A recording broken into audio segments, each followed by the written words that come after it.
ጌታ የተወደዳችሁ ቅዱሳን በዓለም ዙሪያ ያላችሁ ከእግዚአብሔር ከአባታችን ከጌታም ከኢየሱስ ክርስቶስ ከጌታ መንፈስ ቅዱስ አንድ አምላክ ጸጋና ሰላም ከእናንተ ጋር ይሁን።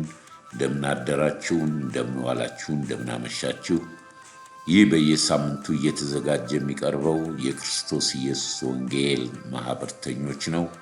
ወንጌል ስለ ልጁ ስለ ኢየሱስ ነው። እግዚአብሔርን እጅግ አድርገን እናመሰግናለን። በሕይወት በዕድሜያችን ይህችን ቀን ስለሰጠን ከሰጠን ጊዜ ሰዓት ይህችን ቀን ለእርሱ በመዋጀት የእግዚአብሔር የአምላካችንን ቃል ከቅዱሳን በዝማሬ በመልእክት ዘመኑን በመዋጀት ለነፍሳችን የሚሆነን አስፈላጊ የሆነ የምናስተውልበት ዘመኑን የምንገዛበት የተለያዩ ዝማሬዎችና የቅዱሳንን ጸጋ የምንካፈልበት ቻናል ነው። ሁላችሁንም በዚህ ቻናል የምትካፈሉ የእግዚአብሔር ጸጋ ከመንፈሳችሁ ጋር ይሁን። ክብር ለኢየሱስ ይሁን። ለወደደን በደሙ ላጠበን ለአባቱ መንግሥት ካህናት እንድንሆን ላደረገን ለእርሱ ከዘላለም እስከ ዘላለም ክብርና ምስጋና ይሁን። አሜን። ቅዱሳኖች ጌታ ይባርካችሁ። ባለፈው ሳምንት ወንጌል ወይንም ልዩ ወንጌል ከክርስቶስ ወንጌል ውጪ ልዩ ወንጌል ብሎ ጳውሎስ ያስተማረው ያም ደግሞ ምንድነው? ቀንበር በሆነው በብሉይ ኪዳን በሕግ ወይንም ሰዎች በራሳቸው በሚያደርጉት እንጸድቃለን የሚሉትን ከጳውሎስ ወይንም ይሄንን የክርስቶስ መስቀል ጠላቶች የሚላቸው ወንጌልን በስጋ በራሳቸው ተነሳሽነት ለሚያደርጉት ጳውሎስ የረገመበትን ትምህርት ተመልክተናል። እግዚአብሔር ይባርካችሁ። ሼር ላደረጋችሁ፣ ለተከታተላችሁ ከ24 ሰዓት ውስጥ 1 ሰዓት ለእግዚአብሔር መስጠት መታደል ነው። የእግዚአብሔር ቃል ማንበብ፣ መጸለይ፣ ከቅዱሳን ጋር ህብረት ማድረግና ያንን ልዩ ወንጌል የሚለው ይሄም ደግሞ ምንድነው? የበግ ተኩላ የሚመስል መሳይ ነው፣ ያስመስላል። በመጨረሻው ዘመን ጌታ በስሜ ነው የሚመጡት፣ እኔን እየጠሩ ነው የሚመጡት፣ ያስቷቸዋል፣ የበግ ለምድ ነው የሚመስሉት።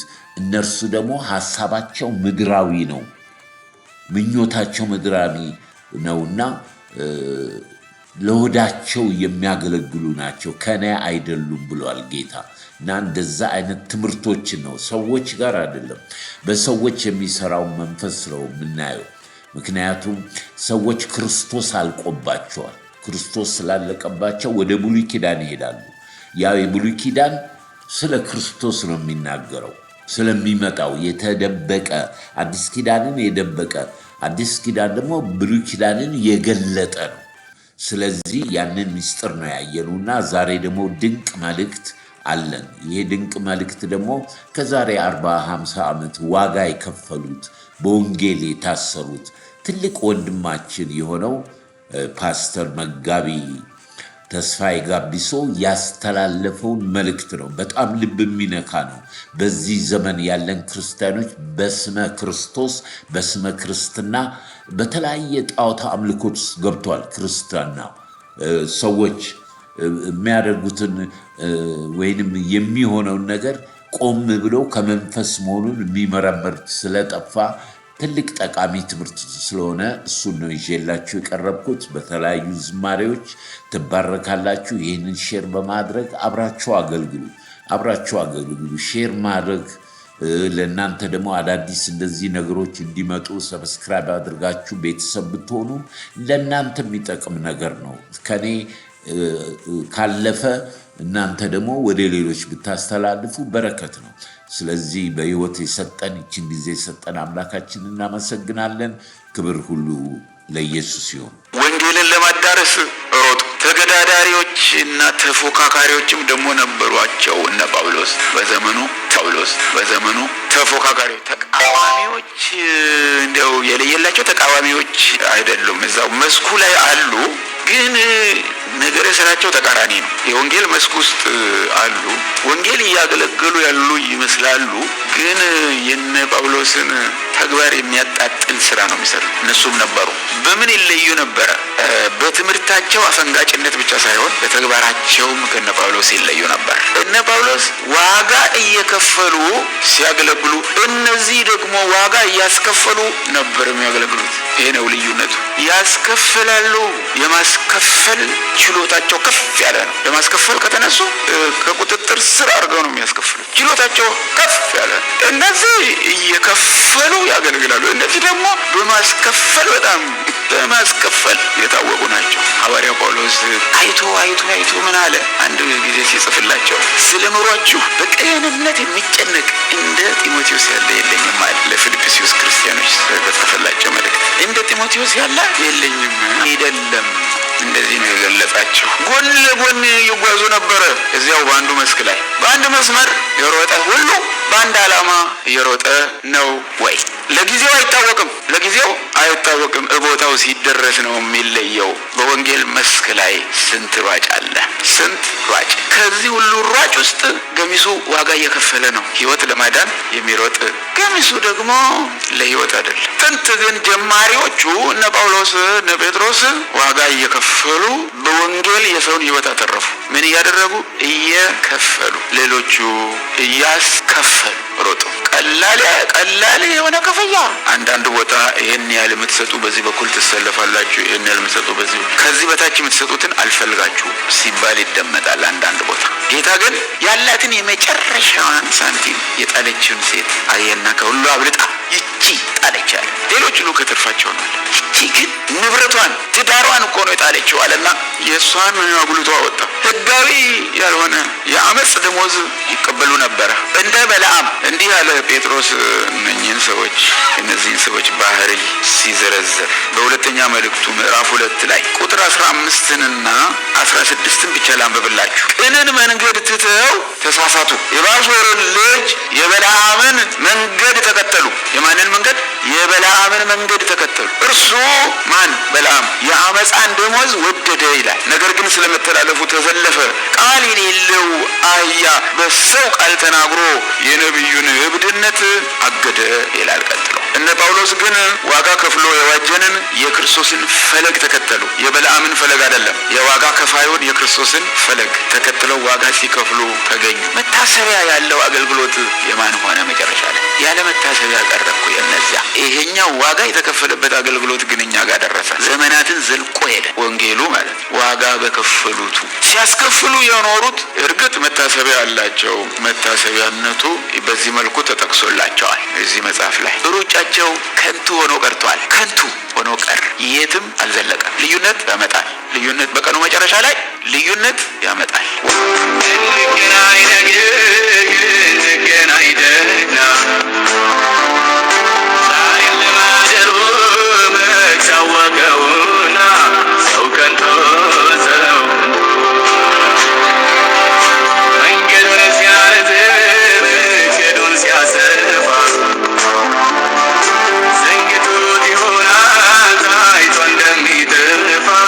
So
ዛሬም ከሁለት በአንደኛው መንገድ ላይ ነው ልንሆን የምንችለው። ወይ በበለዓም መንገድ ወይም በጌታ በኢየሱስ ክርስቶስና በሐዋርያቱ መንገድ ላይ ነው ልንሆን የምንችለው። ሶስተኛ መንገድ የለም። ራሳችንን ብንመረምር ከሁለት በአንደኛው መንገድ ላይ እናገኘዋለን። መጨረሻው ሕይወትና ልማት ክብር በሆነ መንገድ ወይም መጨረሻው ጥፋት በሆነ መንገድ ላይ ራሳችንን እናገኘዋለን። ከሁለት በአንደኛው ዋጋ በምንከፍልበት ወይም ዋጋ በምናስከፍልበት መንገድ ውጤታማና ሩቅ መንገድ የሚሄድ ወንጌል ግን ዋጋ የተከፈለበት ነው። ዋጋ መክፈልን ይጠይቃል። ከመናቅ ጀምሮ፣ ከመሰደብ ጀምሮ፣ በቃላት ከመዋረድ ጀምሮ ዋጋ ያስከፍላል እና እንዲያ እያለ ዋጋ መክፈሉ እየጨመረ ሊሄድ ይችላል። ከፍሎ ማገልገልን እንማር። ከጌታ ከኢየሱስ ክርስቶስ ከፍሎ ማገልገልን እንማር። ከነ ጴጥሮስ ከፍሎ ማገልገልን እንማር። ከነ ሐዋርያው ጳውሎስ እነርሱ ያላስተማሩን ነገር ዛሬ ከየት እንደመጣ ሳይታወቅ ያላስተማሩን ነገር ከቦን እናያለን። ጌታ እግዚአብሔር መክፈልን ያስተምረን። መክፈልን ያስተምረን። ምዕራፍ 6 ላይ ወደ መጨረሻው ሐዋርያው ጳውሎስ የጸሎት ጥያቄ ነው ያቀረበው ለእነዚህ ቅዱሳን። ከቁጥር 18 ጀምሮ እናንብብ። በጸሎትና በልመናም ሁሉ ዘወትር በመንፈስ ጸልዩ፣ በዚህም ሐሳብ ስለ ቅዱሳን ሁሉ እየለመናችሁ በመጽናት ሁሉ ትጉ። ደግሞ የወንጌልን ምስጢር በግልጥ እንዳስታውቅ አፌን በመክፈት ቃል ይሰጠኝ ዘንድ ስለ እኔ ለምኑ። ስለ ወንጌልን በሰንሰለት መልእክተኛ የሆኑ መናገር እንደሚገባኝ ስለ እርሱ በግልጥ እናገር ዘንድ ለምኑ ይላል። ጸልዩልኝ ነው የሚላቸው። ይሄ አሁንም ከእውቀትና ከመረዳት ወንጌሉን ለማገልገል ከመሻት ዋጋ ከመክፈልም አልፎ በእግዚአብሔር ችሎታ ላይ የመደገፍ ጉዳይ ነው። መጸለይ በእግዚአብሔር የመደገፍ ጉዳይ ነው። በእርሱ የተደገፍን መሆናችንን የምናንጸባርቀው ስንጸልይ ያላንተ ምንም ማድረግ አልችልም ማለታችን እኮ ነው። ስንጸልይ ያላንተ ምንም ማድረግ አልችልም፣ አምላኬ ሆይ አስበኝ፣ አምላኬ ሆይ እርዳኝ፣ ያላንተ ያንተን ስራ መስራት የሚችል የለም። ይሄ ነው ጸሎቱ። እኔንም እርዳኝ፣ በዚህ በተመሳሳይ አገልግሎት ላይ የተሰለፉትንም አንተ እርዳቸው እያሉ መጸለይ ያስፈልጋል። በእግዚአብሔር ችሎታ ላይ መደገፍ። በቀረውስ በጌታ እና በኃይሉ ችሎት የበረታችሁ ሆኖ አለ። በማን ኃይልና ችሎት? በጌታ ኃይል እና ችሎት የበረታችሁ ሆኖ። የጌታ ስራ በኃይሉ ችሎት ነው የሚሰራው እንጂ በኃይላችን አይደለም። እኛ ምን ኃይል አለን? እኛ ጋር ምንም የለም እኮ።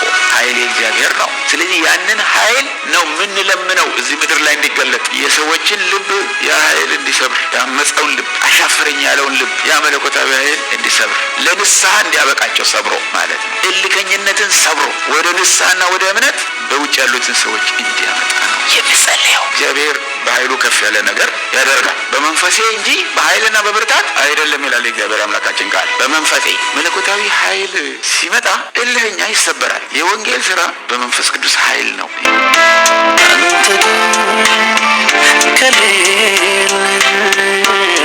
ሁሉም ጨለማ ነው። ስለዚህ አባቴ መንገዴን አደራ በቤት እንድጨርስ ሕይወቴን አምራ ካንተ ጋር እንድጨርስ ሕይወቴን አደራ ኢየሱስ ይላል ውስጤ፣ ኢየሱስ ይላል አንደበቴ፣ ሌላውን ደግሞ ጸጋ ይደረግ ኢየሱስ ይላል ውስጤ፣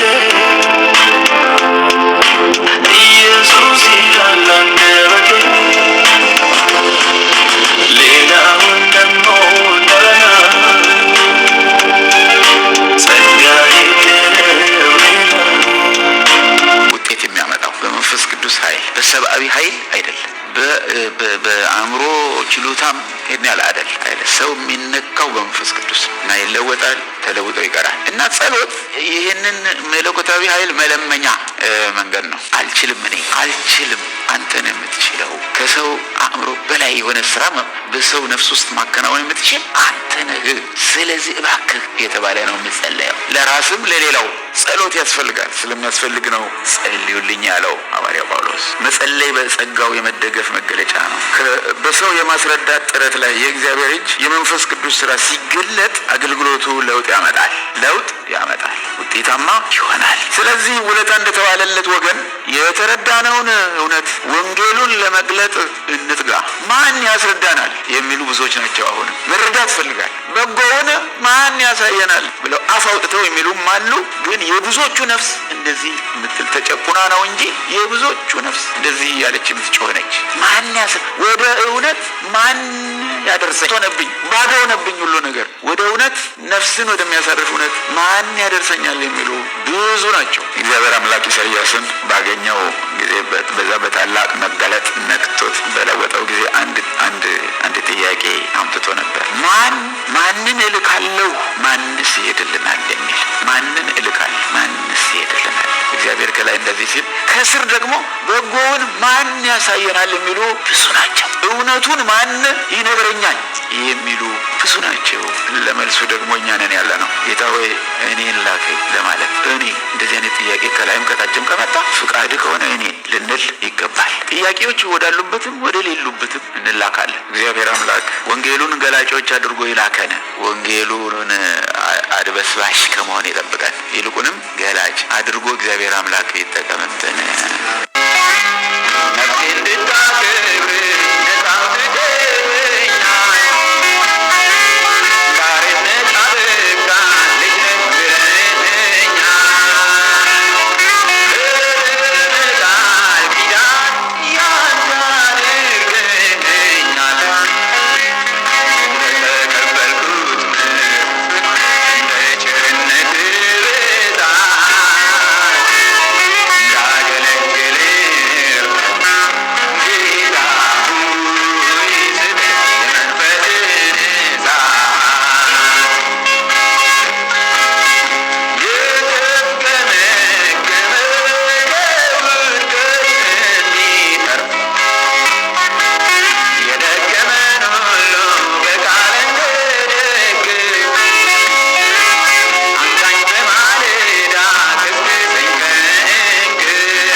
እኔ የነገርኳችሁ ቃል እውነትም መንፈስም ነው።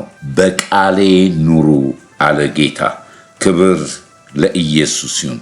በእምነት የተፈተነው ራስን አቅርብ። ድንቅ የሆነ መልእክት ነው። በመጨረሻው ዘመን መሄዳችን ላይቀር፣ በእግዚአብሔር ፊት መቅረባችን ላይቀር፣ በስሙ እስከተጠላን ድረስ መንፈስን ሁሉ መርምሩ ብሏል። እናንተ ግን በማንም አትመረመሩም። እናንተ ግን በተሰጣችሁ ጸጋ በመንፈስ ቅዱስ መንፈስን ሁሉ መርምሩ፣ መልካም የሆነውን ያዙ፣ ከክፉ ነገር ጋር አትተባበሩ ይላል የአምላካችን ቃል። ክርስቶስ የሆኑት ከክርስቶስ የተማሩት ደቀ መዝሙሮች እቺ ዓለም አልተገባቻቸውምና ናቁት። የእግዚአብሔር በረከት ሲከተላቸው ወደ ክርስቶስ እየሄዱ የክርስቶስን ልብ የተሰጣቸውን ተልኮ እየተላኩ ሁሉ ተፈቅዶልናል፣ ሁሉም አይጠቅመንም ብለው ወደኋላ ትተው የጌታን ወንጌል እያገለገሉ ድሃዎች ሲባሉ ብዙዎችን ባለጸጎች ያደረጉ ነበር። ብድራታቸውን ትኩር ብለው ተመልክተዋልና ልባቸው በዛ እሱ በሰጣቸው ተስፋ ቃል ስለሆነ በምድር ተቅበዝባዥ ሆኑ። ለዚህ ወንጌል ዋጋ ከፈሉ እንጂ ዋጋ ያስከፈሉ ወንጌልን አልሰበኩም። በነፃ የተሰጣችሁን በነፃ ስጡ። የእግዚአብሔር ስጦታ የነፍስ ጉዳይ ነው።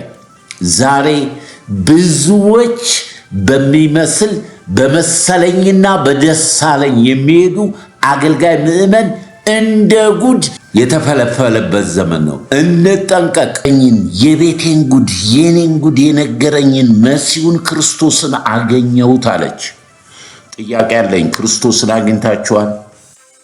ወንጌል ክርስቶስ ነው። ክርስቶስ እውነት፣ ሕይወት፣ መንገድ እንጂ ሃይማኖት አይደለም። የተገለጠ ነው። ክርስትና መገለጥ ነው። ክርስትና ወገኖች ሆይ ከአብ ዘንድ የተላከውን መቀበል ነው። ክርስቶስ አላችሁ ወይ? ክርስቶስ ካላችሁ እንዴት ዝም የሚል መንፈስ አለ? እንዴት ያስችላችኋል? እንዴት የመጨረሻ ጀንበር እንደሚጠልቅ ትዝ አይለን? በጌታ ፊት እንደምንቀር ለዚህ ክብር ወንጌል የተጠራሽ ነሽ። ክብር ለእግዚአብሔር ይሁን። የተሰጠን ተልእኮ ታላቅ ነው። አንድ ቦታ ቁጭ ብለን ራሳችንን ልናሟሙቅ አይደለም። እሱ እስር ነው። ንቁ። ለሰው ሁሉ ይሄንን ቤዛችንን ጌታችንን ወንጌል ሕይወት ነው፣ ሃይማኖት አይደለም። ወንጌል የዘላለም ነፍሳችንን ያመለጠችበት የተበጀን በክርስቶስ ደም የጸደቅንበት ነው። ወገኖች ለዚህ ተጠርተናል። ይህን በተመለከተ ትንሽ ዶክተር ማሙሽ ደግሞ ያስተላልፈዋል። እሱን ተመልክተን ጊዜ የለንም ወገኖች፣ ጊዜ የለሽም የኔ እህት፣ ጊዜ የለንም። ካለፈው ሳምንት ጀምሮ የምናገረው አንድ ነገር አለ። የሚጠብቀን ነገር አለ። የምንጠየቀው ነገር አለ። ለምንጠየቀው መልስ እንሰጣለን። የዳነ ሰው ስለተቀበለው ጸጋና መንፈስ ይጠየቃል። ኃጢአተኛም ሰው ደግሞ በእግዚአብሔር ፊት ይቆማል። ስለዚህ የተሰጠንን ጸጋ ሰርተንበት ጌታን አክብረንበት የሚጠብቀን ደግሞ አክሊል አለ፣ ክብር አለ። ስለዚህ በወንጌል አላፍርም አለ። ወንጌል አያሳፍርም። ምንም ስድቡን፣ ትችቱን፣ ስደቱን፣ ጥላቻውን ይሄ ከጌታ የተማርነው ነው። ስለዚህ በዚህ ዘመን በጣም እኛ ምንበላው ምንጠጣው እኮ ለሚቀጥለው ስራ ጉልበት እንዲሆነን ነው እንጂ ስለምትበሉት ስለምትጠጡት አትጨነቁ ተብለናል። አትጨነቁ። በቃ ታምነ ተሰማራ፣ ታምነሽ ውጪ። ኢየሱስ ጌታ ነው። በሰማይ በምድር ከምድር በታች ስልጣን ያለው ስልጣን ከሱ ዘንድ ነው።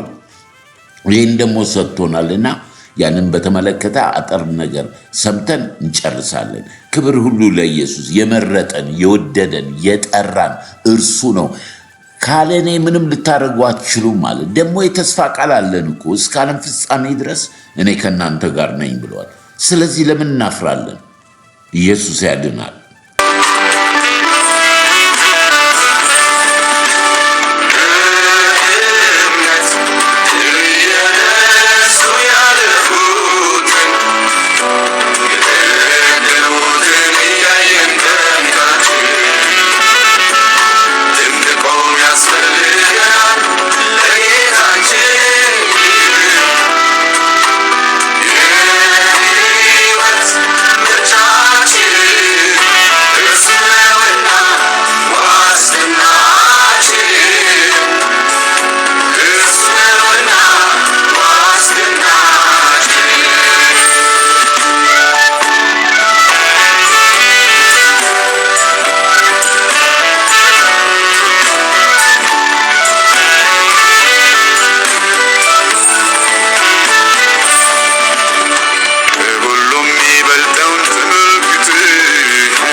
አባቴ ልጆች እንግዲህ የጌታ ቃል እውነትን ታውቃላችሁ፣ እውነት አርነት ያወጣችኋል።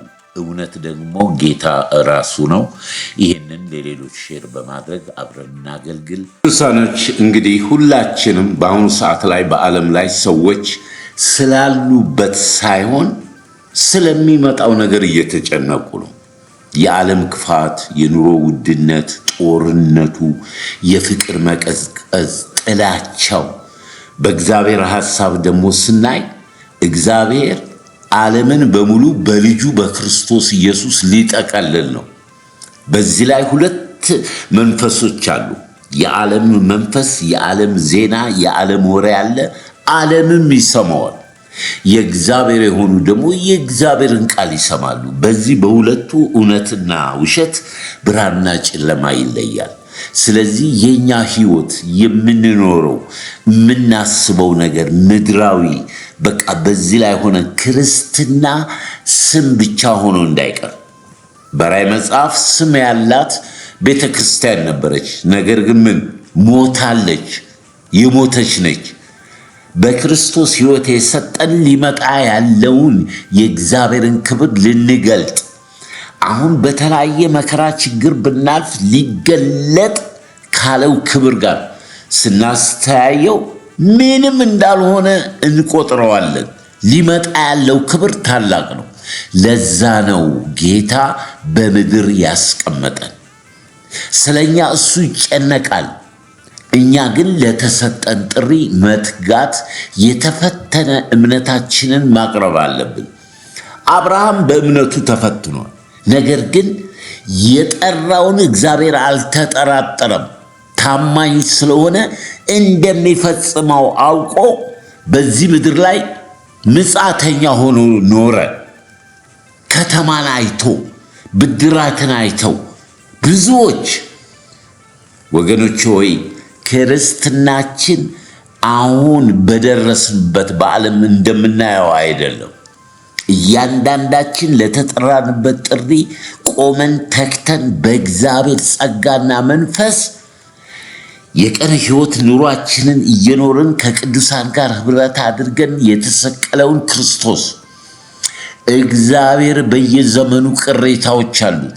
ለዛ ተከፋዮች እንድንሆን እስቲ አጠር ያለውን የዶክተር ማሙሽን ሰምተን እንጨርሳለን። ክብር ሁሉ ለኢየሱስ ይሁን። የአባቴ ልጆች ብሩካኖች፣ ይህን ሼር አድርጋችሁ ሌሎች እንዲማሩበት እንድናገለግል ነው ጌታ የጠራን እና ወደዛ እናልፋለን። ክብር ለኢየሱስ ይሁን። ለወንጌል ስራ በር ቢከፈትልኝም ይላል። ለወንጌል በር ተከፍቶለት ማለት ነው። ምንም እንኳን ለወንጌል ስራ በር ቢከፈትልኝም ወንድሜን ቲቶን ስላላገኘሁት መንፈሴ እረፍት አልነበረውም ይላል። ቬሪ ዲፕሬሲንግ። እንዲህ ጳውሎስ እንዴት ያ አንበሳ እንኳን በር ተከፍቶለት በር የሚያስከፍት የነበረ ሰውዬ ማለት ነው። ሰው አልሰማ እያለ የሚናገር የነበረ ሰው ለወንጌል በር ተከፍቶልኝ ነበር፣ ግን መናገር እስከሚያቅተኝ ድረስ መንፈሴ እረፍት አልነበረውም ይላል። የራሱ ፖለቲክስ አለው። ሌላ ጊዜ ወይ ላሳያችሁ ሞክራለሁ። ትንሽዬ የቆሮንቶስ ውስጥ የተፈጠረ ችግር ነው ይሄን ያደረገው እና ቆሮንቶስ ውስጥ ችግር ተፈጥሮ ነበር። እሱንም በተመለከተ አገልግሎቱን በተመለከተ በጣም ብዙ ችግር ተመልተምትን ተብሎ ነበር ተፈጥሮ ነበር። ብዙ ደብዳቤዎች ጽፎላቸዋል። የመጨረሻውን ዘ ፔንፉል ሌተር የሚባለውን ደብዳቤ በቲቶ አስይዞ ልኮት ነበረ እና ቲቶ ወሬ ስላላመጣለት ቆሮንቶሳውያን እንዴት ሆነው ይሆን? ተነጫንጨው ነበር፣ ተጣልቶ ነበር ከሱ ጋር። እሷን ቁጭ ብሎ ሲያስብ ነው እንዴት አድርጓቸው ይሆን? ደብዳቤው ምን አድርጓቸው ይሆን? እና ለንስሐ የሚሆን ፍሬ አፍርቶ ይሆን ወይስ ጎድቷቸው ይሆን? ቲቶም አልመጣ አለ ምናምን እያለ እችን ትንሽዬ እያሰበ ከዚህ ትንሽዬ ነገር ጋር ሆኖ ወንጌል በር ተከፍቶለት ማለት ነው። የወንጌል በር ተከፍቶለት እችን አሰላስላለሁ ብሎ እኔ አንበሳው ባጠር ውስጥ ነው ማለት። ለዛ ነው መንፈስ ይደፍታል ነበር ምናምን ብሎ የሚነጫነጨው። ምናልባት የአንዳንዶቻችን የንጭንጭ ምክንያት ይሄ ይሆን ወይ? ለጫካ ተሰርተን እዚች ውስጥ እየኖርን ይሆን ወይ? ለትልቅዬ ነገር ለትልቅዬ ዓላማ እግዚአብሔር ሰርቶን ሲፈጥረንም ዳግመኛ እኛ ደግሞ ሁለቴ ነው የተፈጠርነው። ክርስቲያኖች ወንድሞች እናቶች፣ ኦንላይንም ካያችሁ እኛ ሁለቴ ነው ባለዳ ይሆን ነው። ሲፈጥረን በመጀመሪያ ፈጠረን፣ ሁለተኛ ደግሞ ፈጠረን ወለደን፣ እንደገና ዳግም ልደትን ሰጠን። ምን ዝም ብሎ ለሆነ ነገር ሳይሆን በብርጭቆ ውስጥ በጠርሙስ ውስጥ ምናምን እንድንኖር ሳይሆን ለትልቅዬ ነገር ፈጥሮን ሳለ ትንሽዬ ነገር ውስጥ እየኖርን በቃ የሚያጣድፈን የኑሮ ነገር ነው። ጥሬ እንትን የቆሮንቶስ ነገር እንዴት ሆነ? ቲቶ መጣ ወይ እንትን አልመጣ? ይሄ ያነጫነጫል። አብዛኞቻችን ዲሳቲስፋክሽን ምክንያት ይሄ ይሆን ወይ? ጳውሎስን እግዚአብሔር ሲረዳው እኔ በእኛ ህይወት ውስጥ በዚህ በእነኚህ ሰሞኖች እንዲያደርግ እግዚአብሔር የምመኘው እግዚአብሔር ሲረዳው ወዲያው ወጣ ማለት ነው። ወዲያው መውጣቱን የምታውቁት ቁጥር 14 እንደዚህ ገደማ ሲደርስ መንፈስ ይረፍት አልነበረው ምናምን እያለው ሰውዬ ወዲያው ለአምላክ ምስጋና ይሁን ይላል እና እኔ ቁጭ ምንድን ነው ከነጭንጭ ወደ አምልኮና ደስታ ማለት ነው።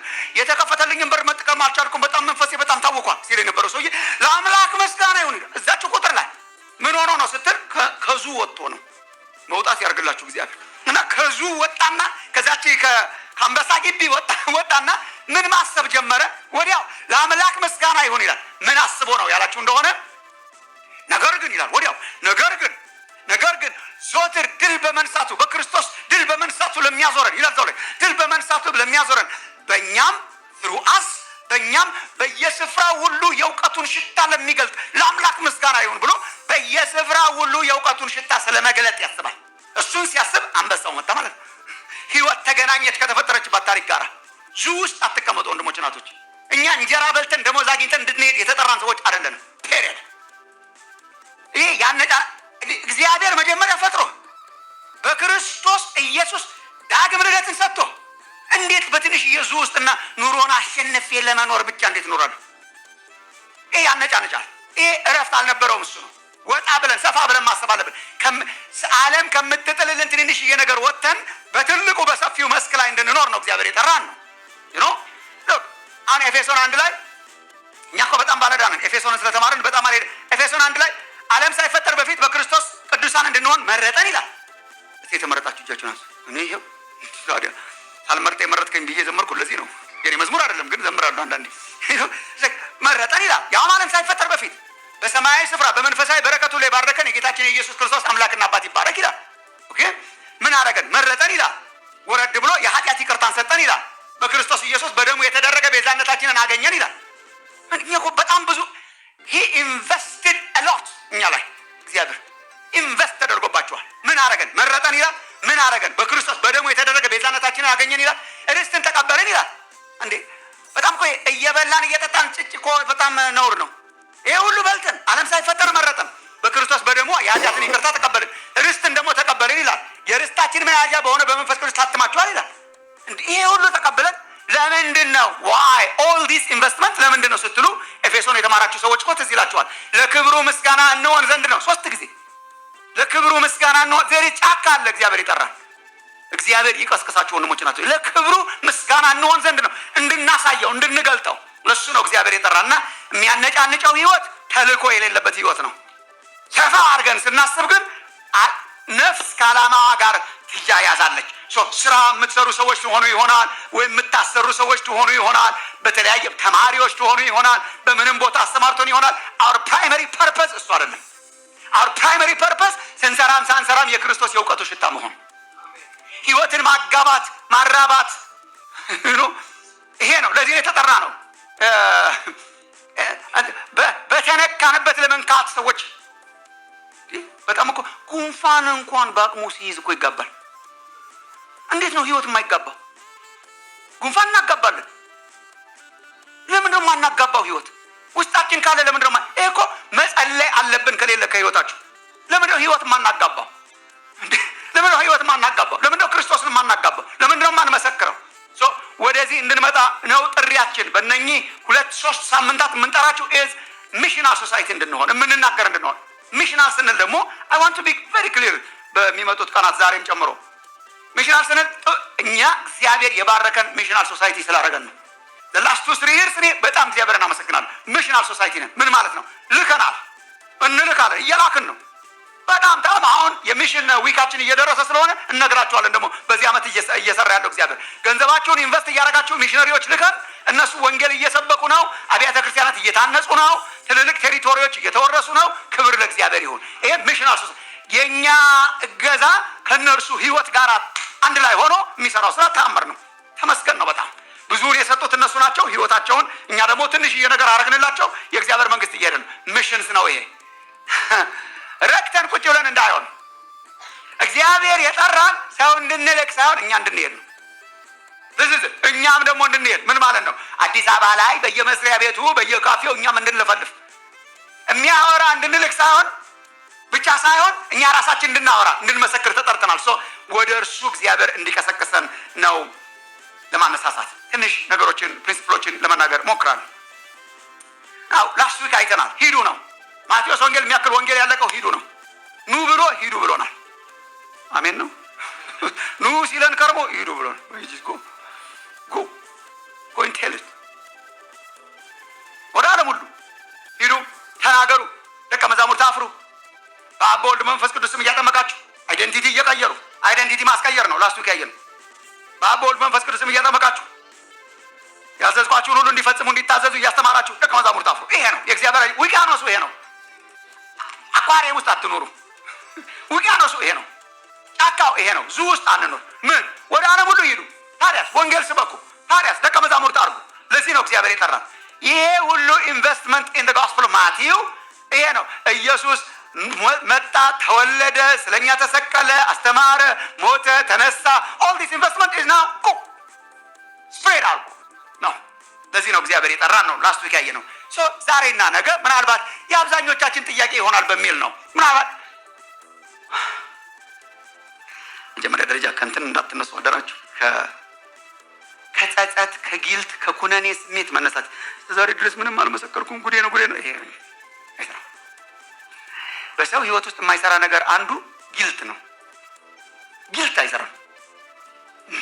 ታድሎ አንዳንድ ሰዎች እኮ ለማት ሰው መስክረዋል። እኔ እስካሁን ለአንድ ሰው ጊልት ነው። ጊልት አይሰራም። አሁን እኛ ቁጭ ብለን ከኢየሱስ ነው መማር ያለብን። እግዚአብሔር ልኮናል። ሁላችን ተልከናል። ወንጌል እንድንመሰክር እግዚአብሔር ልኮናል። እና የአንዳንዶቻችሁ ጥያቄ ምናልባት ሞቲቬትድ ሆኛለሁ። ልክ ነው። ኢየሱስ ሞቶ ተነስቷል፣ ሂዱ ብሎናል። how do I do it? ምንድን ማድረገው? ምን ላድርግሽ አለን። ትንሽዬ እንድንመካከር ነው። ትንሽዬ ናው ኤግዞስቲቭ አይደለም። ሁሉ ከሀስከፈ ነገር አይደለም። በቃ ዝም ብሎ የቴክኒኮች አይደሉም። ግን ፕሪንሲፕልስ አሉት። ወንጌል መመስከር ፕሪንሲፕልስ አሉት እና ስለነሱ ፕሪንሲፕልስ እንድንማር ነውና በጣም ብዙ አስቤ ያገኘሁት ለምን ከራሱ ከኢየሱስ አንማርም? በጣም ኃይለኛ ወንጌላዊ ማለት ኢየሱስ በጣም በሄደበት ቦታ ሁሉ። ለዚህ ነው በ3 ዓመት ተኩል ዓለምን ገለባብጧት የሄደው። ምንም ስፔር የሚያደርገው ህይወት የለም። በምንም አይነት ብዙ አልተያዘም። ኢየሱስ እንደሄደ እንዳካፈለ ሰዎችን እንዳመጣ ነው የሄደው። ከእርሱ ለምን አንማርም? እና ጌታ ኢየሱስ እንግዲህ ምን መሰላችሁ ወንድሞች እናቶቼ፣ ጌታ ኢየሱስ ብዙ ቦታ ላይ ወንጌልን አካፍሏል። ግን በጣም ኤግዞስቲቭ የሆነ ነገር አንዱ የምናገኘው ዮሐንስ ወንጌል ምዕራፍ 4 ላይ ነው። በዮሐንስ ወንጌል ምዕራፍ 4 እና በሌሎች ክፍሎችም ተመስርተን ከኢየሱስ ትንሽ ለመማር እንሞክራለን። ኢየሱስ የተላከው የእግዚአብሔር ልጅ ነው። እናንተ ታውቃላችሁ፣ የተላከው የእግዚአብሔር ልጅ ነው። ዮሐንስ ወንጌል ምዕራፍ 17 ቁጥር 8 ላይ በጸሎቱ ላይ ጌታ ኢየሱስ ዮሐንስ 17:18 ላይ ወደ ዓለም እንደላከኝ እንዲሁ እኔ ደግሞ ወደ ዓለም ላኳቸው ይላል። እንደላከኝ ላኳቸው። የተላከ ነው። ልክ በእርሱ አመጣጥ አይነት ነው እኛን ደግሞ የላከን። እርሱ የመጣው ህይወትን ለመስጠት ነው። ህይወትን እንድንሰጥ እኛንም ህይወትን እንድናካፍል ኢየሱስ ልኮናል። ባለፈው ሳምንት አንስቼው ነበር። ዮሐንስ ወንጌል ምዕራፍ 20 ቁጥር 21 ዮሐንስ ወንጌል ምዕራፍ 20 ቁጥር 21 ላይ አብ እንደላከኝ in the same sense አብ እንደላከኝ እኔ ደግሞ ልካቸዋለሁ። በኢየሱስ ህይወት ውስጥ የተገለጠ በእኛ ህይወት ውስጥ ይሰራል ማለት ነው። የተላክንበት አላላካችን አንድ ነው እኮ አብ እንደላከኝ እኔ ደግሞ ልካቸዋለሁ። what worked for him would work for us። ለሱ የሰራ ይሰራል ለኛም ማለት ነው። እንዴት ነው ያደረገው ኢየሱስ? ትንሽ ነገሮች ለማካፈል ሞክራል። ትኩረታችን አንድ ሰው ነው። ኖት ከያዛችሁ አንድ ሰው ነው የመጀመሪያው። ቦክሌታችሁ ብትኖር የአንድ ሰው የሆነ ነገር ትል ነበር። አይዶ ነው ያ የአንድ ሰው ኢምፖርታንስ፣ የአንድ ሰው ዋጋ ብላ ነው የምትጀምረው። አንድ ለአንድ ነው ፎከሳችን። አሁን ስለ ጀማ ስብከት ምናምን አይደለም፣ ወር በሚዲያ ስለምናስተላልፈው አይደለም። ለማት ሰው ይደርሳል። በነገራችን ላይ ወንጌል በሚዲያ በኩልና ሰዎችም ይድናሉ። አሁን የኛ ፎከስ የአንድ ሰው ዋጋ፣ የኛ ፎከስ how do I share ለአንድ ሰው ፐርሰናል ኤቫንጀሊዝም ይባላል በእንግሊሽ። ፐርሰናል አንድ ፐርሰን ፍሬንድ ሊሆን ይችላል፣ አብሮን ሰራተኛ ሊሆን ይችላል፣ ቤተሰብ ሊሆን ይችላል። how do I share ለምን መሰላችሁ ወገኖቼ? አንድ ሰው በጣም በጣም በጣም ዋጋው ትልቅ ነው። አንድን ሰው ከነካን በቃ ጫካ እንደመለኮስ ማለት ነው። ክብሪት ነገር ነው። በእኛ ህይወት ውስጥ እኮ አይተነዋል። እኔ አሁን ባገለገልኩ ቁጥር በተለይ ደግሞ አገልግለን በአገልግሎት ወይ በግልም ምስክርነት ይሁን ወይ በሚዲያ ይሁን ወይ እንደዚህ ጌታን የምትቀበሉ ምናምን ብለን ይሁን ሰዎች ሲነሱ ወይ ደግሞ ሰዎች መስክረህልኝ ዳንኩ ምናምን ሲሉ I always go back የመሰከረልኝን ልጅ እባርከዋለሁ። ክንፈ ይባላል ካገኛችሁ፣ ክንፈ የሚባል ሰው ካገኘ ለማሙሽ የመሰከርከው ምናምን አይደለም ካለ መስክሩለት ለሱ ለራሱ። የእውነት እዛ 37 ዓመት በፊት ያውም ነፃነት በሌለበት ሪስክ ወስዶ ጠጋ ብሎ ማለት ነው። ያን ጊዜ አታውቀውም። የ11ኛ ክፍል ነበርኩ እኔ ገና ነበርኩ። የ11ኛ ክፍል ጠጋ ብሎ ጓደኛ አድርጎ በአንድ ጊዜ ኢየሱስ ክርስቶስ ያድናል ቢለኝ አጠገቡ እንደማልደርስ ስለሚያውቅ እሱም ምን አይነት አጥማጅ እንደሆነ ልነግራችሁ አልችልም። አንድ ቀን ሜቢ ወይ ካገኘ ነው እንዲያወራችሁ እናደርጋችሁ። ኃይለኛ አጥማጅ፣ ሰውን አጥማጅ ያደርጋችኋል አይደል? እንደዛ እኮ ነው። ባይዘው በአጥማጅ እኮ ማፈር የለባችሁ። ያጠምዳሉ ምናምን ካላችሁ ሃሌሉያ ማለት ነው ያለባችሁ። that's good ሰው ታጠምዳላችሁ ነው ያለን። ማጥመድ ምንድን ነው? አሳ አጥማጆችን ሄዱና አንዳንድ ጊዜ እዩ፣ ሐዋሳ ባህር ዳር እንደዚህ አካባቢ እዚች ጋር መንጠቆ ላይ የሆነ ነገር አድርገህ ቀስ አድርገህ ምግብ አገኘ ብር ሲልጭ አድርገህ እሱ ነው ማጥመድ ማለት። ሰው አጥማጅ ነው። ኃይለኛ አጥማጅ ጓደኛ አድርጎ ህይወቱን አይቼው በአንድ 2 ሳምንት ውስጥ በጣም ደስ ብሎኝ ልጁን ወደጀው፣ ሃይማኖቱን አልጠረጠርኩ፣ ስለ ሃይማኖት አላወራኝ፣ ሰላማዊ ልጅ ነው ብዬ እውነት ሰላማዊ ልጅ ነው ብዬ አቃኩ። ከዛ ኢየሱስ ሸርድ ህይወት ሸራረገኝ፣ ህይወትን ተካፈልኩ። ኢየሱስ ያን ጊዜ ማራኪ ነገር የለ። ቸርች አልማረከኝ፣ ድርጅት አልማረከኝ፣ ገንዘብ አልማረከኝ። ምንም የሚማረክ ነገር እኮ ሌላ ምንም የለውም። የሚሰደዱ 3 እና 4 ሰዎችን እንዴት ሄለ ጆይን ታደርጋለህ? በየሰፈሩ እኔ ራሴ ስንት ድንጋይ ወርወር ያለው ድምጻቸውን ስንሰማ መዝሙር ሲዘምሩ መጡ ምናምን ተብሎ ድንጋይ የወረወርኩባቸው ሰዎች ጋር እንዴት ሄጄ ጆይን አደርጋለሁ? እንዳሁኑ ፖፑላር አይደል። አሁን መመላለስ በዝቷል። አትመላለስ፣ አንዴ ከገባ አለቀልህ ነው። ይለቅልኝ ብለህ ነው የምትገባው። አትራክቲቭ አይደል። በቃ ያ ሰውዬ ተገኘው ማለት ነው። አንድ ሰው ማን እንደሚሆን አታውቁም። አንድ ሰው ማን እንደሚነካ አታውቁም። ጌታ ኢየሱስ አፕሮች እሱ ነበር። ይህ አንድን ሰው ሲያገኝ አይለቀውም። ሶ what do we learn ከሱ ነው። አንድ ቴሌግራም ላይ አንድ ቁጥር ለመውሰድ ሞክረን ነበር። ፖል ነገር ትንሽዬ አድርገን ነበር። የቴሌግራም ጌታ እንዴት ተቀበላቸው የሚል ጌታ እንዴት የተቀበልከው እንዴት ነው የተቀበልከው? እና it just proves ያደረገልን ነገር is የአንድ የምናምነው ሰው ጓደኛ ቤተሰብን ፓወር ነው። አንድ ለአንድ ነው በጣም የሰራው በእኛ ህይወት ውስጥ አይ ቲንክ አይ ዶንት ኖ ይኖር እንደሆነ እዚህ ላይ ያ ሉክ 70 ከሞላችሁት ውስጥ 77 ሰው ከመቶ 77% ቤተሰብ ጓደኛ መስክሮለት ነው። በቃ ትረስት የሚያደርገው ቤተሰብና ጓደኛ። እኛ እኮ ለምንድን ነው የምንጥለው? ይሄንን እላለሁ አንዳንድ ጊዜ ለምንድን ነው የምንጥለው? በቃ የሰራው ይሄ ነው። በቢብሊካል ታይምስም በጣም ሰርቷል፣ ግን የሰራው ይሄ ነው። 77% ቤተሰብና ጓደኛ ምስክርነት የመጣ ነው። እሱ የመጣ ነው። በቤተሰብ ውስጥ በክርስቲያን ቤተሰብ ውስጥ አድገን ተመስክሮልን ጓደኛ መስክሮልን የመጣንን የስብከት ቪዲዮ አይታችሁ የመጣችሁ 4% አለ። which is so እንለቃለን ቪዲዮ ማለት ነው። ለአንድ ግድ የሚለው አምላክ ስላለ ደግሞ ክብር ሁሉ ለእግዚአብሔር መንፈስ ቅዱስ ይሁን። አያችሁ፣ ለሰው እግዚአብሔር ያለውን ፍቅር አያችሁ። ኃጢአተኞችን ፍለጋ ወደ ዓለም የመጣው ክርስቶስ ለአንድ ሰው ይገደዋል። ጌታ ለአንድ ሰው ይገደዋል። የአንድ ሰው ነፍስ በእግዚአብሔር ዘንድ ክቡር ነች። በሰማይ ባሉት ቅዱሳን ታላቅ ደስታ ይሆናል። ይኸውላችሁ፣ ከሃይማኖት መላቀቅ፣ ራስን ዝቅ አድርጎ ማገልገል በጥበብና በእውቀት ወገኖች ሆይ ብዙዎች ሳያውቁ ጠፍተዋል። እኛም ደግሞ በጌታ ፊት በእውነት የዳንነን ወይ አግኝተነዋል ወይ? ክርስቶስ አግኝቶናል ወይ? ለምንድን ነው የምንኖረው?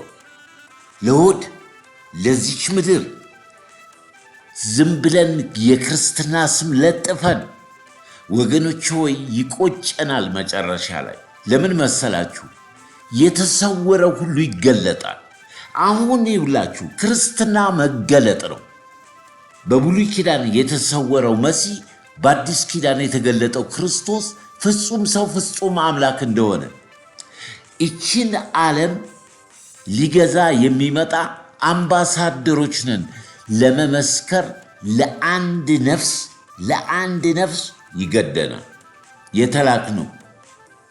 ስለዚህ ምንድን ነው በማይመች አኳኋን ሳንጠመድ የክርስቶስን ፍቅር እርሱ ባስተማረን ሐዋርያቶች ባለፉበት መከራን ልንቀበል በክርስቶስ ተጠርተናል። የዚህ ዓለም ችግር መከራ ሊገለጥ ካለው ክብር ጋር ስናነጻጽረው ምንም አይደለም ማለት ያ ይበልጣል። የሺህ ዓመት የዘላለም ነው። ይሄ ጊዜያዊ ነው። ያውም ደግሞ ጌታ ምንም አያሳጣም። ሞገስ ሰጥቶ፣ ጸጋ ሰጥቶ፣ ክብር ሰጥቶ፣ ዝና ሰጥቶ፣ ባርኮ ስለሱ አለመናገር ትልቅ በደል ነው። ባለፈው ሳምንት እንዳየነው ልዩ ወንጌል አለ። ልዩ ወንጌል ከብሉይ ኪዳን ያልተፋቱ ክርስቶስ ያለቀባቸው ብዙ ሰዎች አሉ። ክርስቶስን መጨረሻ ላይ እንደ ጨው የሚጨምሩ ነገር ግን ሌላውን ምድራዊ ነገር እግዚአብሔርን ማንም አላየውም። እግዚአብሔርን ልናየው አንድ ልጁ ክርስቶስ አያልቅብንም። የተሰቀለው ክርስቶስ ስለ ሆድ፣ ስለ ምግብ፣ ስለ ምድራዊ እንድናስብ ጊዜ የለንም። ብፈልጉ ትራካ አትማችሁ፣ ብፈልጉ በሚዲያ፣ ብፈልጉ በተለያየ መንገድ ላይ አንድ ጥቅስ ተናግራችሁ በሕይወታችሁ፣ በዘመናችሁ፣ በጊዜያችሁ ሰዎችን ማጽናናት፣ ሰዎችን ወደ እግዚአብሔር መንግሥት መጋበዝ ነው አገልግሎታችን። ሂዱ ነው የተባልነው። ተቀመጡ አይደለም፣ ሂዱ። ቅድም እንዳልኩት ወደ ሰማርያ እሱ ገብቷል። ቀራጮችን አግኝቷል። ሽባዎችን ተርትሯል። ከሰዱቃውያንና ከፈሪሳውያን እርሾ ተጠበቁ፣ እናንተን በመንግሥተ ሰማያት ይበልጧችኋል፣ በሥራ አይደለም በመንፈሴ እንጂ በኃይልና በጉልበት አይደለም። ስለዚህ የአይሁድ አይነት ወይም የተለያየ የአምልኮት መልክ ይዘን እግዚአብሔርን ደስ ማሰኘት አንችልም። በቃ እግዚአብሔር ለአንድ ነፍስ ይገደዋል፣ ለአንድ ሰው ይገደዋል። ለዛ ሰው የመመስከር ግዴታ አለብን። በተለያየ መንገድ እግዚአብሔር ሰዎችን ሲያመጣ እኛ መናገር መፈለግን ማድረግንም በእናንተ ውስጥ የሚያስቀምጥ እግዚአብሔር ነው። እግዚአብሔር ያመጣውን እሱ ያገኘዋል። ስራው የእሱ ነው። እኛ ተናገሩ ነው የተባልነው። በቃ ተናገሩ ወገኖች ሆይ። የእግዚአብሔር ቃል በብሉይ ኪዳን ምን አለ? ሕዝቅኤልን አግኝቶ ይሄን መጽሐፍ ብላ አለው። መጽሐፉን አግኝቶ በልቶ ምን አለው? ወደ እስራኤል ወደ ሕዝብ ላከው። እኛ ጌታን ካገኘን ቃሉን ካነበብን መልእክተኞች ነን። መልእክት ቁጭ ልንል አይደለም። በሆነ ነገር ውስጥ ልንቀመጥ፣ በአንድ ህብረት በአንድ ቤተ ክርስቲያን መታቀፍ መልካም ቢሆንም አገልግሎታችን ግን ለጠፉት ነው፣ ለተሰወረባቸው ነው። ለእኛ ስለተገለጠልን ክርስትና መገለጥ ነው። ከእናት ከአባት ከአያት ከቅድመ አያት የምንወርሰው ኃጢአት ነው የወረስነው። ከአዳም የወረስነው ኃጢአት በውስጣችን አለ። በክርስቶስ ደም ከታጠበ በኋላ ሰዎች ሁሉ እንዲድኑ ነው የኛ ተልእኮ። ክብር ለእግዚአብሔር ነው። ወንድማችን ዶክተር ማሙሽ ጌታ ኢየሱስ ይባርክ። ወንድሜ ተስፋዬ ጋቢሶ ጌታ ኢየሱስ ይባርክ። የዘመኑን መልክ እንድንለይ ነው። ከየት ወገን ነን? ከእግዚአብሔር ወገን ነን። ከወንጌሉ ወገን ነን። መንፈስ ቅዱስ አለን። ምን አሉ ሐዋርያቶች? ሁለተኛ በዚህ ስም እንዳታስተምሩ ሲለዋቸው ምን አሉ? ለመንግስት ለባለስልጣንም ወይንም ለእናንተ ልንታዘዝ አይገባም። እግዚአብሔርን ቃል ትተን ሰውን እንታዘዝ ወይ? የእግዚአብሔርን ቃል ዝም ማለት አንችልም አሉ። በቃ አንችልም። እኔ ይህን ጊዜ ሁሉ ምለፈልፈው ወደ ጌታ እንድትመጡ ነው። ጴንጤቆስጣል አትሆኑም። የሃይማኖት ስም አይደለ፣ ደቀ መዝሙር ነው የምትሆኑት። የክርስቶስ ተከታይ ነው። የራስን መስቀል ተሸክመ ተከተል። በመጨረሻ እግዚአብሔር ያከብራል። ክብር ለኢየሱስ ይሁን። እንግዲህ ይህንን ነው የተመለከትነው ዛሬ። ከሶስቱ ኮከቦች እንግዲህ ጋሽ ንጉሴን ደግሞ ስም ዝና የማይፈልግ ነቢይነት፣ ፓስተርነት ሌላም አይደለም። ይሄ ሁሉ ዘመን ጋሽ ንጉሴን በዚህ ስም ብቻ የሚጠራ ታላቅ የእግዚአብሔር ሰው በየቤተ ክርስቲያኑ እየሄደ እውነትን የሚናገር ነው። እሱን ሰምተን እንጨርሳለን። እናቶች፣ እውቀት የከበረ ነገር ነው። እግዚአብሔር አዋቂ፣ የሁሉ አዋቂ አምላክ፣ የጥበብ ሁሉ አምላክ እያወቅነው እንድንከተለው ይፈልጋል። እጸልይላችኋለሁ አእምሯችሁ በጥበብና በእውቀት ሁሉ እንዲሞላ እጸልያለሁ ብሎ አንዱ ጸሎቱ ለቆላሲስ ምዕመናን የሐዋርያው ጳውሎስ ይሄ ነው። እወቁ ባካችሁን፣ ግልብ አትሁኑ፣ ዝም ብሎ ሜዳ አታስቡ፣ ጥራዝ ነጠቅ አትሁኑ፣ ወደ ውስጥ ጠለቅ ሁኑ በጣም ብሎ ስለ አእምሮ፣ ስለ እውቀት፣ ስለ ጥበብ ይጸልይላቸዋል። ግን ይህም ብቻ አይደለም የሚጸልየው፣ እውቀትና ጥበብ ወደ ፍሬያማነት እንዲያመጣችሁ ጸልያለሁ ይላል። በበጎ ስራ ሁሉ ፍሬ እያፈራችሁ እንድትቀጥሉ፣ ያለ ፍሬ የምትኖሩ እንዳትሆኑ፣ መና እንዳትሆኑ፣ ከንቱ እንዳትሆኑ፣ የሚታይ ፍሬ በሰው ሁሉ ዘንድ በበጎ ስራ የሚገለጥ ፍሬ እንዲኖርባችሁ ጸልያለሁ። ቤተ ክርስቲያን የፍሬያማ ሰዎች ማበልጸጊያ ቤት ናት። እግዚአብሔር የተባረከ ይሁን። እንደሱ እንድትሆኑ ፈልጋለሁ ብሎ ይላል። በጣም አዋካቢ ዘመን ስለሆነ፣ ነፋሱ የበረታበት ዘመን ስለሆነ ጉልበታችሁ እንዲጸና ስለ ኃይል ጸልያለሁ። ኃይል እንድታገኙ፣ በብርታቱ እንድትቆሙ፣ እንድትጸኑ እጸልይላችኋለሁ ብሎ ይላል እና የሐዋርያው ጳውሎስ ፍቅር ልቤን በጣም አድርጎ ነው የሚነካኝ። ምን አገባው እዚያ ማዶ ስላሉ ሰዎች ጌታ ኢየሱስን ስለተቀበሉ ወንድሞቼ ናቸው፣ እህቶቼ ናቸው። እንዲያድጉ ፈልጋለሁ፣ እንዲጸኑ ፈልጋለሁ፣ ፍሬያማ እንዲሆኑ ፈልጋለሁ ብሎ ይህን ጸሎት ሲጸልይ እናያለን። ግን የሚገርማችሁ የሰማውም አንዳንድ ወሬ አለ። ስለ እነዚህ ሰዎች የሰማው አለ። ይሄንን ጸሎት የሚጸልይላቸው ያለ ምክንያት አይደለም። ምክንያቱ በጣም ብዙ የመጽሐፍ ቅዱስ ሰዎችም እንደሚናገሩ በቆላሲስ ውስጥ የተነሳ አስተሳሰብ አለ። በዚያ ቤተ ክርስቲያን ዙሪያ የመጣ ክፉ ትምህርትም አለ፣ ክፉ ልምዶችም አሉ። እነዚህንም በመቃወም ነው ይሄንን ክፉ ትምህርት፣ ይሄንን ክፉ አስተሳሰብ የተጋረጠባቸውን ከንቱ ፍልስፍና ትንሽ እንድናየው እፈልጋለሁ። 3 መልኮች ያሉት እንደሆነ መገንዘብ እንችላለን። ይሄ ክፉ ፍልስፍና ምንድነው? ከግሪክ አስተሳሰብም ጋር ከአይሁድም እምነት ጋር የተያያዘ የተዳቀለ እንደሆነ ማሰብ እንችላለን። ምክንያቱም በግሪክ አስተሳሰብ ውስጥ በግሪክ ፍልስፍና ውስጥ ኖስቲክ በሚባለው በተለይ ምን አይነት አስተሳሰብ አለ? ምናልባት ሳይነካካቸው አልቀረም ተብሎ ነው የሚገመተው። መለኮትና ቁስ አይገናኙም ጨርሶ። መለኮት ፍጹም ነው፣ መለኮት ንጹህ ነው። አምላክ ከቁስ እጅግ የራቀ ነው። ቁስ ቆሻሻ ነው። ማቴሪያል የሆነው ዓለም ይሄ የሚጨበጠው የሚዳሰሰው የሚታየው ዓለም ቆሻሻ ነው፣ እርኩስ ነው። አምላክ አይነካካም ከርኩስ ነገር ጋር፣ ሩቅ ነው፣ በጣም ፍጹም ነው እሱ የሚል አስተሳሰብ አለ። ይሄ አስተሳሰብ ወዴት ነው ያመጣቸው? እግዚአብሔር ሩቅ ስለሆነ ፍጹም ስለሆነ እኛ መሬት ላይ ያለነው በቁስ አካል ውስጥ ያለነውን ሰዎች እንዴት አድርጎ ነው የሚነካው? አይነካም ጨርሶ። አንዲያውም አንደራረስም። ከዚህ የተነሳ በእግዚአብሔር በመለኮትና ቁስ በሆነው ዓለም መካከል ሌሎች አሉ ብለው ያስባሉ። መላእክትን፣ መናፍስትን፣ ሌሎች ሁሉ ይደረድሩና በተርታ ይደረድሩና እንደው እግዚአብሔር ምናልባት የለካ እንደሆነ በእነሱ በኩል ነው የሚነካው እንጂ በምንም አይነት እጁ ማቴሪያል ነገር አይነካም ብለው የሚያስቡ የግሪክ ፍልስፍናዎች አሉ። ይሄ ፍልስፍና ጋቢ ከሆኑ ሰዎች መካከል አንዱ ክርስቶስ ኢየሱስ ይባላል። ይሄንን እናንተ የምትቀበሉ ይመስለኛል። በጣም ብዙ ጥያቄ ያለን ሰዎች አሉ፣ የታሪክ ሰዎች ግን ይሄን ያህል ብዙ ሲያሟግቱ አይኖሩም። አንድ አስተሳሰብ ይዘን እንቀመጣለን። ክርስቶስ እስከ ዛሬ ድረስ ያሟግታል። እስከ ዛሬ ድረስ ሰዎችን ቀኝና ግራ ይከፍላል። በእርሱ ምክንያት ብዙ ጠብ ይነሳል። ኢየሱስ ክርስቶስ ስሙ የተቀደሰ ይሁን። ይሄ ክርስቶስ ማን ነው?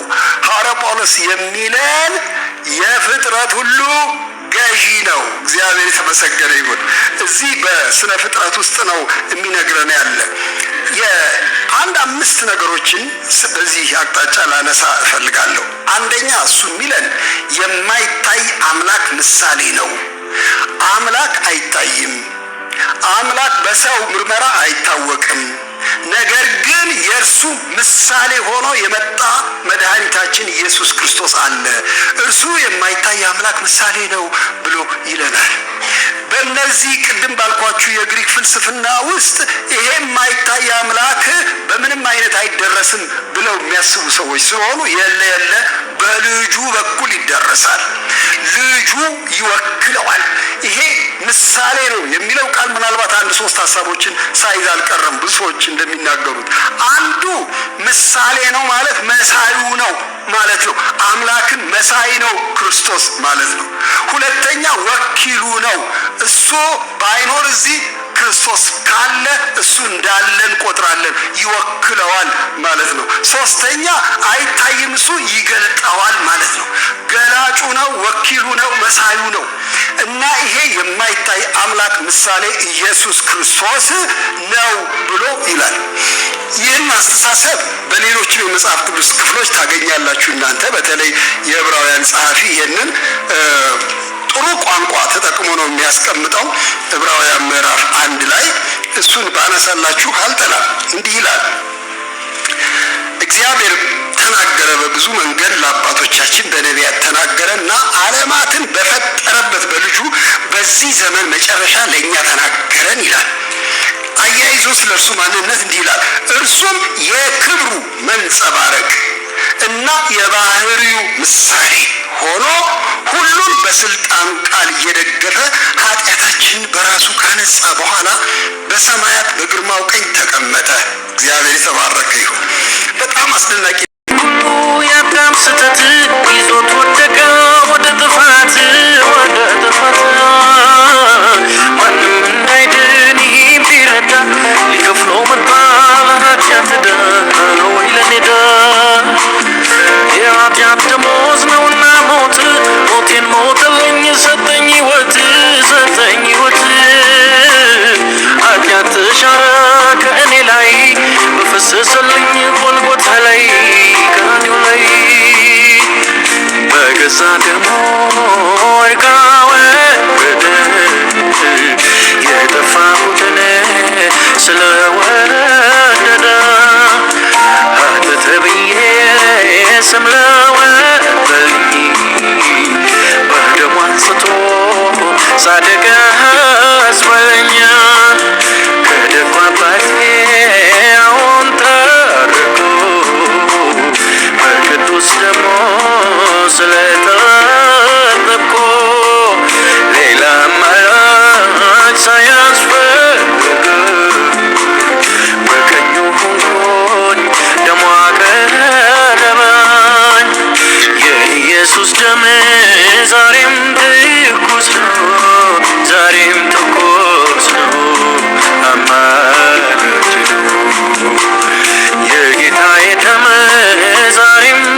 ምክንያቱም ለምን መሰላችሁ ይህን የምትሰሙኝ ቅዱሳኖች?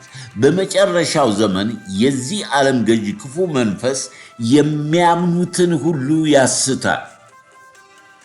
ስለዚህ ብናጣም ብናገኝም በከፍታም በዝቅታም ከክርስቶስ ፍቅር ሊለየን የሚችል የለም። ያ ፍቅር ደግሞ እግዚአብሔር እኮ እንዲህ አይነት ድፍረት ቆራጥ የመንፈስ ቅዱስ መረዳት ያላችሁ ከሆነ መንፈስ ቅዱስ ከእናንተ ጋር ነው። ስለዚህ መክሊታችንን የተሰጠንን አደራ እንስራበት። ቢቻላችሁ ከሰው ሁሉ ጋር በሰላም ኑሩ። ጤዛ ነው የሰው ዕድሜ። የጥንቶቹ 990 800 700 ዓመት ኖሩ። አሁን ቢበዛ 60 70 80 ነው። ከዛ ቢበዛ ከንቱ ነው አለ ዳዊት። ሰውን ትጎበኘው ዘንድ ምንድን ነው? እግዚአብሔር ወደ ሰው መጣ። እንግዲህ ምሕረቱ ከሕይወት ይሻላል። ይህን ምሕረት የተቀበልን ለሌሎች ምሕረትን እንድናደርግ ነው። በተቻለን በማንኛውም ነገር ከልባችን የልብ አምላክ ነው እግዚአብሔር። የውጭ አይደለም፣ ውጭን አትዩ። ለምን መሰላችሁ? አንከስርም። በመጨረሻ አንከስርም። ጌታ ጻድቅ ነው፣ ፍጹም ነው፣ እውነተኛ ነው። በላህም ጠጣህም ለበስክም እንደሆነ እቺ ምድር ከንቱ ነች፣ ኃላፊ ነው። የማያልፍ ነገር አለ፣ ዘላለማዊ እምነት ከመስማት ነው፣ መስማትም የእግዚአብሔር ቃል ነው። ቃሉ ሕያው ነው። በምሰጥ በዚህ መጽሐፍ ሆድን ሙላ አለኝ። እኔም በላው፣ በአፌም ውስጥ እንደማር ጣፈጠኝ። አፌንም ከፈትኩ፣ መጽሐፉን አጎረሰኝ። እርሱም የሰው ልጅ ሆይ ያገኘውን ብላ፣ ይህን መጽሐፍ ብላ፣ ይህም ለእስራኤል ቤት ትናገራለህ አለኝ። ወደ እስራኤል ቤት እንጂ ንግግራቸው ጠልቀው ቋንቋቸው ወደማይታወቅ ሕዝብ አላኩም ይላል። ዮሐንስ በመልእክቱ ደግሞ በእኛ ስለሚኖረው ከእኛ ጋር ለዘላለም ስለሚሆን እውነትን ነው። እኔ ሽማግሌው በእውነት በምወደው እኔ ብቻ ሳይሆን እውነትን የሚያውቁ ሁሉ ደግሞ ለሚወዷቸው ለተመረጡት ይላል። እንግዲህ ከእውነት ጋር አብረን እንድንሰራ እኛ እንዲህ ያለ በእንግድነት ልንቀበል ይገባል። ልጆቼ በእውነት እንዲሄዱ ከመስማት ይልቅ የሚበልጥ ደስታ የለም። እውነት ክርስቶስ ነው። በምድር ላይ እውነት የለም። እውነት ያለችው በቦታ ነው። ክርስቶስ ነው እውነት። በእውነት እንመላለስ፣ በእውነት እንፋቀር፣ በእውነት ለዚህ ለተጠራንበት ወንጌል እንኑር። እውነት ብርሃን ነው። አያችሁ፣ የተሰወረ የማይገለጥ የለም። ስለዚህ ወገኖች ሆይ የሚያስመስል ባለፈው ሳምንት እንዳየነው ልዩ ወንጌል አለ። በስሜ ይመጣሉ ያለ ኢየሱስ ኢየሱስ የሚሉ ነገር ግን ሰማያዊ ነገር አስጥለው ከምድር ጋር ለምድር የሚያመች ኢየሱስ፣ እሱ ሐሰተኛው ክርስቶስ ነው። እግዚአብሔር የሰማይ ወፎችን ፍጥረትን ሁሉ የሚመግብ አምላክ ይመግብሻል፣ ይመግባል። ለዚህ ለተጠራበህበት እውነት ልጆቼ በእውነት ሲሄዱ ከመስማት የበለጠ ደስታ የለኝም። እውነት ክርስቶስ ነው። በዚህ እንሂድ፣ በዚህ እውነት እንዝለቅ። እውነት ትገለጣለች። እውነት ክርስቶስ ነው። እኔ እውነትም መንገድም ሕይወትም ነኝ፣ ካለ እኔ በቀር ምንም ልታደርጉ አትችሉም ማለት። ሰይጣን ደግሞ ምን ይላል?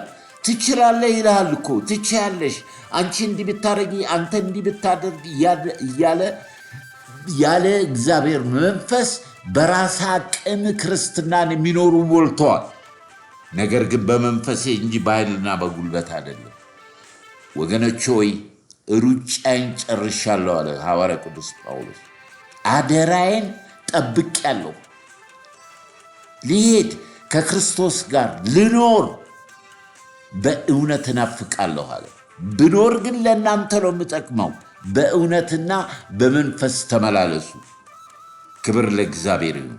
ለዚህ የጠራን ጌታ መንፈስ ቅዱስ ክብሩን ሁሉ ጠቅልሎ ይውሰድ። ሳራን እንዳሰባት ያስባል። ሐናን እንዳሰባት ያስብሻል። ወገኖች ሆይ እግዚአብሔር መልካም አምላክ ነው። ጌታ ኢየሱስ ዘመናችሁን ይባርክ። አጭር ጸሎት እናደርጋለን። በዚህ ሰዓት ይህንን የሰማችሁ ለሌሎች ሼር ያደረጋችሁ፣ ይሄ አገልግሎት የተሰጠን በነፃ ነው። መንፈስ ቅዱስ በእኛ ውስጥ ካለ ከዳንን፣ እውነት ክርስቶስ ከገባን ለምትመጣዋ መንግሥት አምባሳደሮች፣ ካህናቶች ከሆንን ለሰው ሁሉ እናገለግላለን። ይሄ ደግሞ በኃይልና በጉልበት ሳይሆን በመንፈሴ ነው ብሏል። ያለ እኔ ምንም ልታደርጉ አትችሉም ካለ እርሱ ከእኛ ጋር አለ። እኛ አፋችንን መክፈት ነው። እግዚአብሔር ነው የሚያድነው፣ እኛ አይደለን። እና አጭር ጸሎት እናደርጋለን። ሕይወታችሁን ለጌታ ያልሰጣችሁ ካላችሁ አጭር የንስሐ ጸሎት አድርጉ። ከጌታ ጋር ተገናኙ። የሃይማኖት ስም አያድንም። ሰው የሚታወቀው በክርስቶስ ነው። አጭር ጸሎት እንጸልይ። ቅዱስና ሕያው ጻድቅ የሆንክ እግዚአብሔር አባታችን ሆይ በክብር በክርስቶስ ኢየሱስም እናመሰግናለን። በዚህ ሰዓት በጌታ በኢየሱስ ክርስቶስ ደም ጸሎት ወደሚሰማበት ወደማይከለከልበት ወደ ጸጋ ዙፋን እቀርባለሁ። እኔ በደለኛ ኃጢአተኛ ሰው ነኝ። በማወቅም ባለማወቅም በሥጋዬም ድካም አንተን በድያለሁ፣ አሳዝኛለሁ። ጌታ ሆይ በዚህ ሰዓት በመስቀል ላይ በፈሰሰው በልጅህ በክርስቶስ ኢየሱስ ስም በደሌን፣ ኃጢአቴን፣ መተላለፌን ይቅር በለኝ። በማወቅም ባለማወቅም በድፍረትም በድካም የሠራሁትን በደል ሁሉ በፊትህ ነፍሴን ለአንተ ለታመኑት እጆች እሰጣለሁ። ልጅህ አድርገህ ተቀበለኝ። በሕይወት መዝገብ ላይ ስሜን ጻፍልኝ። በቀረው ዘመኔ ቃልክን አስተምረኝ፣ ጸሎት አስተምረኝ። ከቅዱሳን ጋር ኅብረት እንዳደርግ እርዳኝ። ስለ አንተ እንድመሰክር ድፍረትን፣ ጥበብንም ዕውቀትን ስጠኝ። ልጅህ አድርገህ ስለተቀበልከኝ በክብር በክርስቶስ ኢየሱስም አመሰግንሃለሁ። አሜን። ክብር ለኢየሱስ ይሁን። ይሄ ለዓለም ሞኝነት ነው፣ ለሚያምኑ ግን የእግዚአብሔር ኃይል ለማዳን ነው። ድናችኋል። እመን፣ አንተና ቤተሰብ ትድናለህ። ሁላችንም በዚህ መንገድ ነው። ያውም አሁን ነፃነት ባለበት ሰዓት ላይ እኛ ጌታን የተቀበልነው ነፃነት በሌለበት ሰዓት ነው። ክርስቶስን መጥራት፣ መጽሐፍ ቅዱስ መያዝ፣ መዘመር፣ መሰብሰብ በተከለከለበት ሰዓት አገኘን። እሱ አገኘን ፈልጎ። ዛሬ ነፃ ናችሁ። በነፃነት እንድትኖሩ ክርስቶስ ነፃ አወጣችሁ። ክብር ለኢየሱስ ይሁን። በጌታ አትፈሩ። እንደተማርነው ለአንድ ነፍስ ጌታ ይገደዋል።